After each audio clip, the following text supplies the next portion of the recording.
अस्सलाम वालेकुम viewers, daily वजीफ़े के सेगमेंट में आप सबको खुश आमदीद। इसमें हम लाए हैं आपके रोज़मर्रा के घरेलू मसाइल के लिए नहायत पुरअसर और मुजर्रब वजीफ़े, जो नहायत मुख्तसर और कम वक्त में आपकी रूटीन का हिस्सा बनकर आपके मसाइल हल करेंगे इंशाअल्लाह।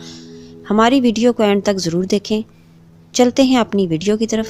इससे पहले हमें सब्सक्राइब करना ना भूलें और बेल आइकन पर भी क्लिक करें ताकि हमारी हर नई आने वाली वीडियो से आप बाखबर रहें। वजीफ़ा करने की 5 शराइत: अल्लाह ताला पर कामल यकीन, वजीफ़े पर मुकम्मल एतमाद, नमाज की पाबंदी, हराम से इज्तनाब और सफाई का एहतमाम। वजीफ़ा नोट कर लें। फजर की नमाज के बाद बावुज़ू सूरह इखलास 101 मरतबा पढ़कर इतर पर फूंकें। इस इतर को अपने शोहर के कपड़ों में लगाएं या बीवी के कपड़ों में लगाएं। ऐसा करने से दोनों के दरमियान मोहब्बत पैदा होगी। जिसके कपड़ों में ये इतर लगाया जाएगा वो ज़्यादा मोहब्बत करेगा। नाजायज़ काम के लिए हरगिज़ इस्तेमाल ना करें। ये था आज का वजीफ़ा। अपनी दुआओं में याद रखिएगा और अपना बहुत ख्याल रखिएगा।